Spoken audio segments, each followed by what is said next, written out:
Entre-SLAM is a great idea. I love the energy and the vibe. We are going to bring up our first storyteller.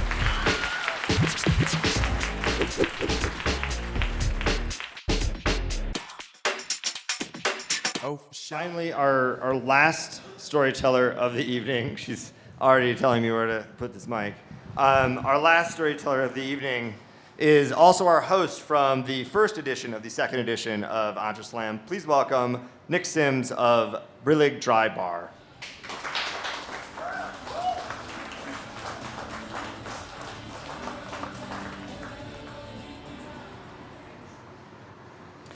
Twas brillig, and the slithy toves did gyre and gimble in the wabe. All mimsy were the borogoves, and the mome raths outgrabe. Brillig is a nonsense word that has an imagined meaning from Lewis Carroll's poem, The Jabberwocky, meaning the time of day when we start boiling things for dinner.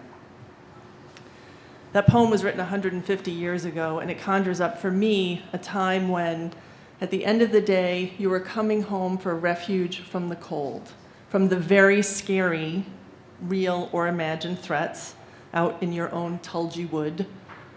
You were running from the jug-jug birds, the frumious bandersnatch, and you needed a place to rest and recover. The poem goes on to tell the story of a father warning his son of the dangers of the wood. And the Jabberwock comes, because it always does. And the father is nowhere to be found. And the boy takes his vorpal sword and faces the Jabberwock alone. And he slays it, snicker snack. And he comes home with the head. Come to me, my beamish boy. Oh, frabjous day, Calooh, Callay, he chortled in his joy. I understand the gift that this seemingly detached parent has given his child. I understand because I grew up in Brooklyn, New York in the 1970s when it seemed like there was a Jabberwock on every corner. By the time I was 15, I had stared into the flaming eyes of a handful of muggers. I had run away from a kind of a jub-jub bird, and I had even had an encounter with what I would call a mome rath.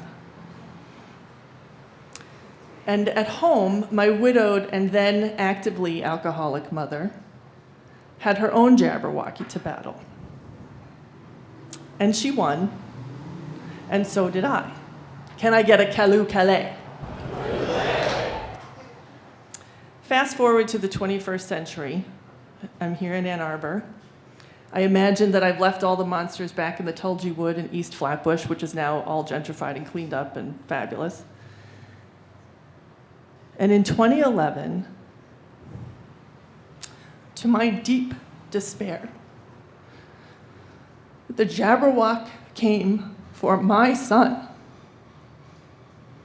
And I couldn't fight it for him. I couldn't give him a vorpal sword. He had to fashion one for himself and go out in the wood and slay his demon. And he did. Can I get a Calooh, Callay? When my victorious boy returned home, I felt compelled to create a refuge for myself and for anyone who encounters the Jabberwock, and we all do, on a daily basis. How could I have a place that satisfied my need for sharing laughter and creating connection and celebrating all the little things and all the big things? And so I made that space, and it's called Brillig Dry Bar. And we operate as a pop-up out of Mighty Good Coffee, which we also own as a family. And we serve more joy. We serve more joy in the thoughtful drinks that we provide, in the entertainment that we create. We serve more joy for everyone who walks in, and everyone is walking in. Since December, we've had 1,400 guests that we have hosted and toasted. We have toasted those who have succeeded in fighting their Jabberwock.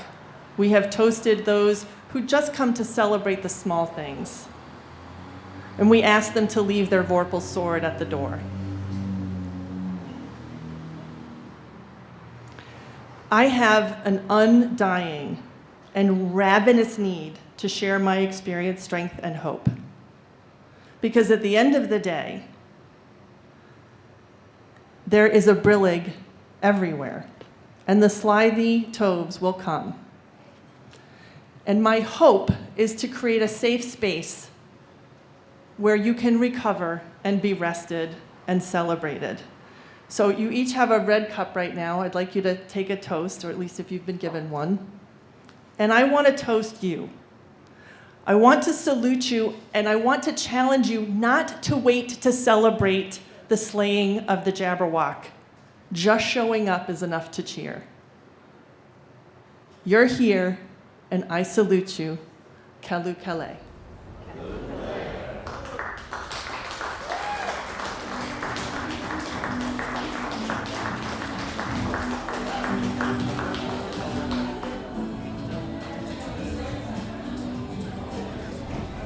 Thank you, Nic Sims. You guys, there was a sword behind me the whole time. I had no idea. All of our speakers, and as well as our judges, while they're judging, I'm going to thank them. Dishing out constructive criticism in such an awesome way is actually super hard, and I think I was super impressed the first time we did this. This time is no different. So let's give it up for our judges.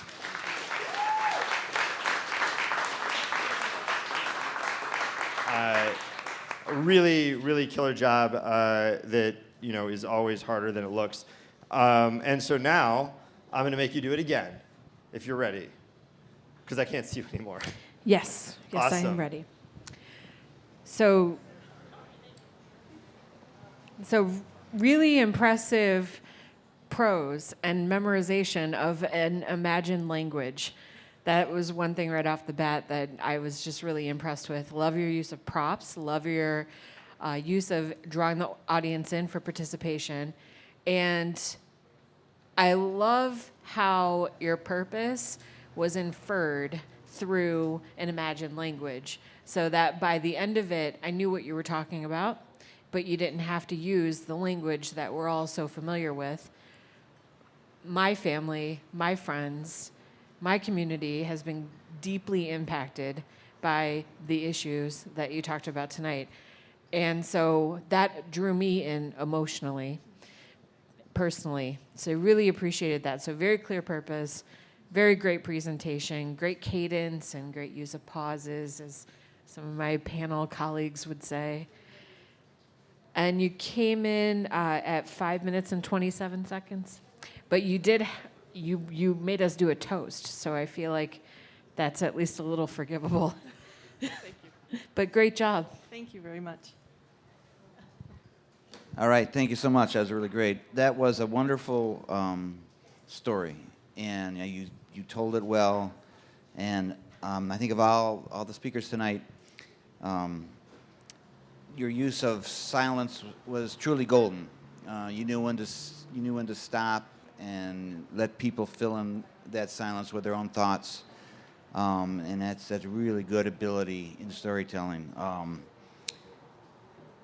Your purpose is very clear. It's a great idea what you do. It's got so many things that works for it. Emotionally, social responsibility, lifting people up, moving people ahead. Great job. Thank you so much. Thank you. Thanks a lot. Overall, how's it going? Very good job. You presented a very serious topic, and you presented your what the purpose of the dry bar was in a very spirited manner. It felt like it wasn't fun, but I knew that it was something that you could present that to anyone in a way that would draw you in. So I appreciate that very much. Very good use of props. I mean, the fact that you had a sword out there and you were swinging it around and you were able to control it with such ease. I mean, and you had it down and you were still able to talk and still present, but you're still able to wield it in a way that made sense. So very good use of the props. And then finally, I think at the very, very end, you start drawing in numbers. The fact that you drew 1,400 people into the business, I think as a business, like, you're one of the first people here that has really drawn the numbers in there.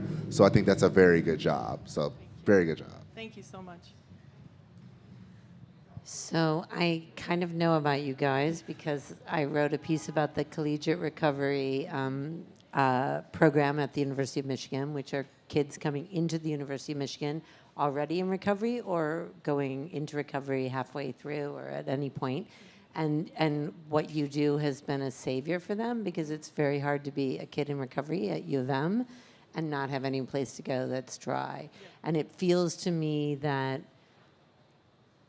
I did mention you in the New York Times article because I wanted other people to do this.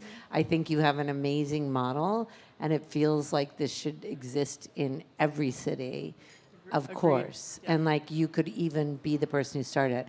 I feel like a really bad journalist now because I never asked what the name was, and now I know brillig comes from this wonderful prose that you recited tonight. I think you told that story beautifully, and I didn't actually know the whole story behind it. I just knew you were providing a service to kids who really needed it here, and adults as well, you know. And I think you are onto something really bigger than you know. I will tell you there's a sober app about to come out. It's like a Tinder app. Yeah, I know. Do you know about it? Yes. Yeah, they wanted me to write about it, but there's no space in the paper for me. It launches July 9th. It's called the Sober app. It's a Tinder app, kind of like you can meet somebody who is in recovery in nearby. Come to brillig. If you need a drink and you need to like have a sponsor right there, somebody to stop you from that, or you just want to hang out with somebody who's in your situation. And I think this is becoming a huge movement, and I will be writing about that, just maybe not in the next 2 weeks. There's no space in the paper, but you are onto something, and Thank you. Congrats. Thanks, Jennifer.